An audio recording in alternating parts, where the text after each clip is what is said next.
మీ ఆలోచనను సరిదిద్దుకోవాల్సిందిగా నేను కోరుతా ఉన్నా.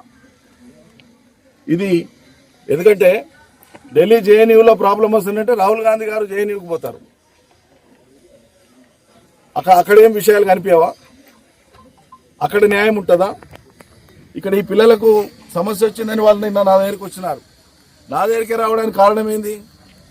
ఇగో ఈ కాలేజీ పుట్టుకకు నేను కారణం, ఈ కాలేజీకి జాగా ఇప్పేయడానికి నేను కారణం, ఈ కాలేజీ బిల్డింగ్ కట్టడానికి నేను కారణం. ఆనాడు ప్రభుత్వంలో నేను పాత్ర పోషించి తీసుకొచ్చిన కాబట్టి ఎప్పటికీ ఇక్కడ ఉండేటువంటి పిల్లలు తప్పకుండా అది గుర్తుపెట్టుకుంటారు. సమస్య వచ్చింది కాబట్టి నా దగ్గరికి వచ్చినారు. దాన్ని మీరు పాజిటివ్గా తీసుకోవాలి తప్ప ఈ ఎమ్మెల్యేతోనికి పోయేది ఉండే లేకుంటే మంత్రితోనికి పోయేది ఉండే అనేటువంటి భావన ఎవరికైనా ఉంటే అది మీ అవగాహన రాయితే మీ అవగాహన సరి చేసుకోవాలి అటువంటి వాళ్ళని చెప్పి నేను మనవి చేస్తా ఉన్నా.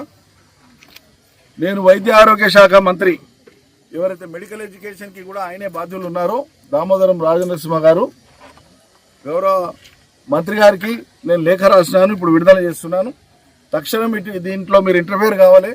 అసలు డైరెక్టర్ ఆఫ్ మెడికల్ ఎడ్యుకేషన్ కానీ ప్రిన్సిపల్ సెక్రటరీ మెడికల్ అండ్ హెల్త్కి కానీ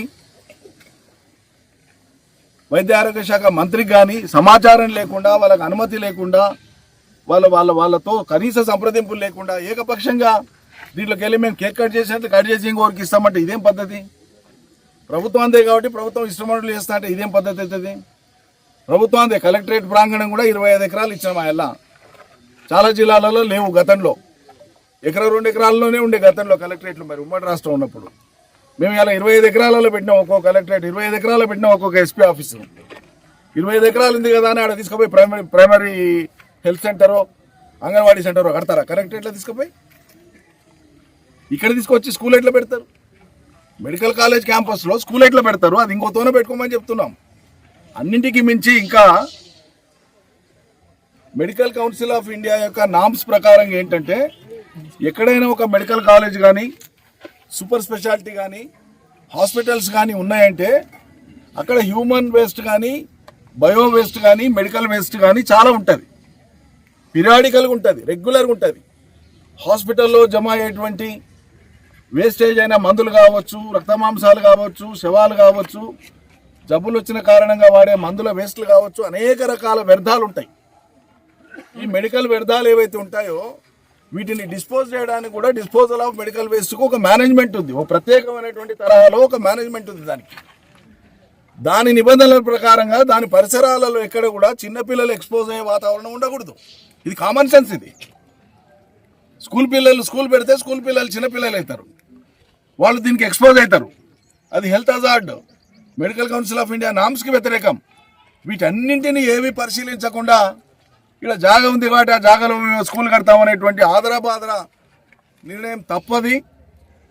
విద్యార్థులే కాదు పౌరులు కూడా స్పందిస్తారు దీని మీద. ఇవాళ మొదటి రోజు సమాజానికి తెలిపే ప్రయత్నం నేను చేస్తున్నా. విజ్ఞతతో ముందు చూపుతో అధికారులు దయచేసి వాళ్ళ నిర్ణయాన్ని పునఃపరిశీలన చేసుకోవాలని చెప్పి నేను రిక్వెస్ట్ చేస్తా ఉన్నా. ఈ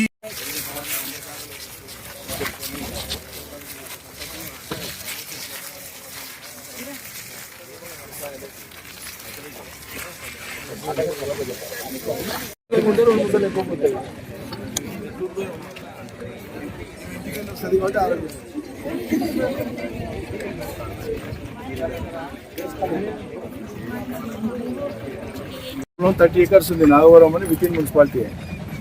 అది బీసీ రెసిడెన్షియల్ అగ్రికల్చర్ కాలేజ్ కోసం పెట్టింటివి. అయితే అక్కడ నిర్మాణం స్టార్ట్ కాలే, అది వద్దన్నారు. అగ్రికల్చర్ కాలేజ్ వాళ్ళు ఏమన్నారంటే మాకు అగ్రికల్చర్ ప్లెయిన్ ల్యాండ్ కావాలా, కల్టివేషన్ ఉంటుంది కాబట్టి మాకు అది వద్దు, సూటబుల్ కాదన్నారు. So that is lying vacant. So ఈ 8 acres ఇక్కడ మెడికల్ కాలేజ్ క్యాంపస్లో తీయకుండా మీరు ఇంకెక్కడైనా పెట్టండి. ఆల్టర్నేట్స్ చాలా ఉన్నాయి.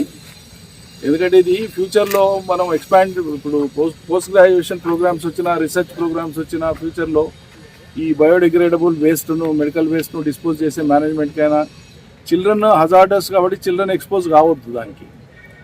సో మీకు తెలుసు కదంతా. కాబట్టి ఈ కారణాల చేత ఇక్కడ వద్దు అని చెప్పిన. మీరు ఒకసారి కలెక్టర్ గారితో మాట్లాడి దాని ఆల్టర్నేటివ్ దయచేసి ప్లీజ్ నేను మీకు వాట్సాప్లో కూడా పంపిస్తాను, తమ పిఎస్కి పంపిస్తాను. Thank you. నమస్తే.